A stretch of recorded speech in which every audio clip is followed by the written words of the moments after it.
Police వ్యవస్థని కూడా నిర్వీర్యం చేసేసి ఈ రోజు అదే పోలీస్ వ్యవస్థ మీద విరుచుకుపడే పరిస్థితి చూస్తా ఉంటే జగన్మోహన్ రెడ్డి మానసిక పరిస్థితి కూడా మేము జాలిపడాల్సిన సందర్భం. నిన్న టూర్ ప్రోగ్రామ్ లో కూడా ఏదో భద్రతా వైఫల్యాలు వచ్చినాయి, ఏదో ఇష్టానుసారంగా పోలీసులు భద్రత కల్పించలేకపోయారు, గవర్నమెంట్ భద్రత కల్పించలేకపోయిందని నిన్న చాలా మంది బయటకు వచ్చి మాట్లాడిన పరిస్థితి. ఒక జగన్మోహన్ రెడ్డి అన్న వ్యక్తి ఒక పులివెందలకి మాత్రమే ఒక ఎమ్మెల్యే, అతనికి ప్రతిపక్ష హోదా లేదు.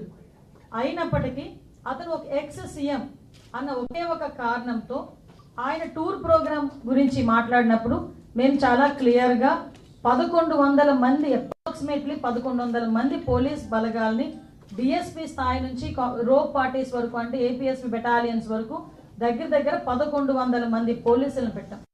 అంటే మీరు అనుకోవచ్చు ఒక ఎక్స్ సీఎంకి 1100 మంది పోలీసులు ఎందుకండి అని. కానీ అతను వెళ్తున్న ప్రాంతం చాలా సెన్సిటివ్ ప్రాంతం. తను వెళ్తున్న ప్రాంతంలో ఏదైనా గొడవలు జరిగే పరిస్థితి ఉండి లా అండ్ ఆర్డర్ కనుక ఇబ్బంది పడితే సామాన్యమైన ప్రజలు ఇబ్బంది పడతారని ఒకే ఒక కారణంతో గౌరవ ముఖ్యమంత్రి గారి ఆదేశాల మేరకు డీసీపీ గారు అందరూ కలిసి సుమారుగా 1100 మందిని అక్కడ డిప్లాయ్ చేశాం.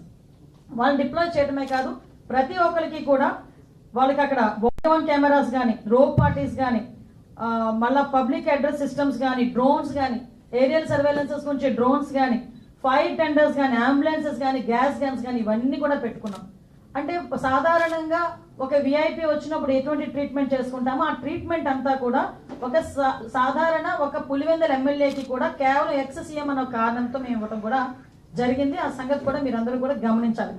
అదేవిధంగా సుమారుగా 7/4/2025 అంటే నిన్న ఇన్సిడెంట్ కన్నా మొన్న ఎస్పీ గారు చాలా క్లియర్ గా కూర్చుని ఒక మీడియా ద్వారా వాళ్ళని పర్సనల్ గా కూడా వైసీపీ నాయకుల్ని పిలిపించి ప్రాబ్లం ఎదురయ్యేటట్టుంది, ఎక్కువ మందిని మీరు మొబిలైజ్ చేయడం, వాట్సాప్స్ లో కూడా ఇంతమంది రండి అంతమంది రండి, పోలీసులు కనుక మిమ్మల్ని అడ్డుకుంటే నడుచుకొని రండి లేకపోతే పరిగెత్తుకుంటూ రండి అని చెప్పి వాట్సాప్ లో కూడా మెసేజ్లు చాలా మంది వైసీపీ నాయకులు రెచ్చగొట్టే ధోరణిలో అవన్నీ పెట్టారు.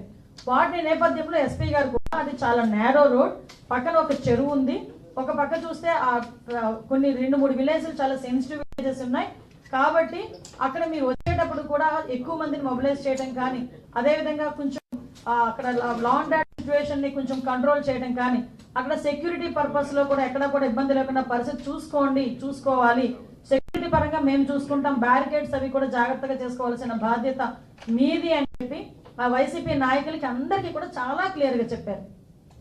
ఆఖరికి హెలీప్యాడ్ దగ్గర వేసిన తదా ప్రజ అన్నట్టుగా వాళ్ళు చేసిన పరిస్థితి. ఇవే కాకుండా హెలీప్యాడ్ దగ్గర సుమారుగా 250 మంది పోలీసులను పెట్టామండి ఒక్క హెలీప్యాడ్ దగ్గర. మీరు హెలికాప్టర్ ల్యాండ్ అయిన తర్వాత పోలీసుల్ని కూడా తోసేసి